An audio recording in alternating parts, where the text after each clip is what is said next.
Bien, Hervé Gattegno, Manuel Valls est avec nous dans quelques instants. Bonjour. Bonjour Hervé, il ne doit pas se montrer laxiste avec les policiers, c'est ce que vous dites ce matin. Alors on vous écoute, votre parti pris. Mais il y avait au moins une bizarrerie dans la manifestation de policiers d'hier devant la place Vendôme. Quand des policiers descendent dans la rue, ça pose toujours la question de ce qui se passerait si ça tournait mal. C'est-à-dire qui viendrait mettre de l'ordre contre les forces de l'ordre. Bon, mais surtout, plus sérieusement, pour défiler devant le ministère de la Justice, vous savez, il faut que le préfet ait autorisé le parcours de la manifestation. Le préfet, c'est le gouvernement. Donc ça veut dire que la décision a été prise de laisser des policiers protester sous les fenêtres de Madame Taubira contre la politique du ministère de la Justice. Ensuite, Manuel Valls a eu beau jeu de jurer en présence des deux ministre qu'il n'y aura jamais de rupture entre la police et la justice. En réalité, il s'est empressé d'envoyer des signaux favorables aux policiers. En faisant cela, il n'incarne pas forcément l'autorité, il risque d'en manquer. Oui, mais les policiers ont des raisons d'être en colère. Il manque d'effectifs, de moyens, avec le prolongement du plan Vigipirate évidemment. Est-ce qu'il ne faut pas les entendre? En tout cas, il faut les écouter. Emmanuel Valls l'a incontestablement fait assez vite, même plus vite avec les policiers qu'avec les salariés d'Air France, diront certaines mauvaises langues, surtout à gauche. C'est vrai que le travail des policiers est de plus en plus dur. Ils se font tirer dessus, ils ont des milliers d'heures supplémentaires qui ne sont pas payées.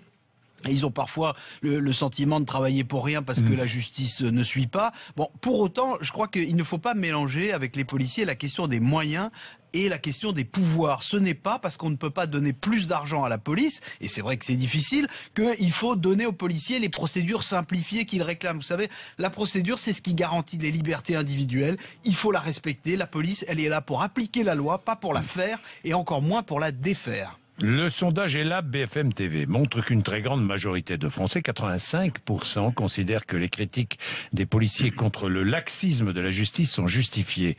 Ce n'est pas votre avis ?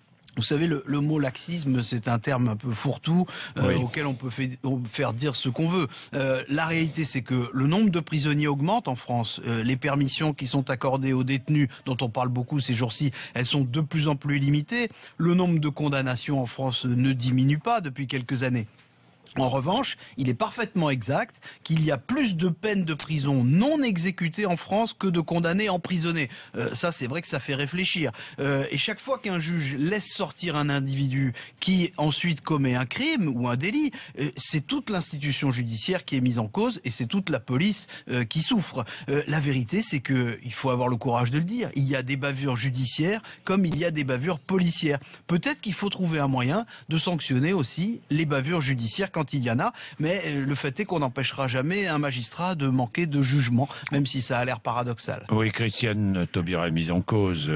Ce même sondage dont je parlais, et là BFM TV, lui prête un bilan médiocre pour 75% des Français. Sur ce point-là, vous êtes d'accord ou pas? Mais son bilan il est plus que médiocre, il est assez désolant.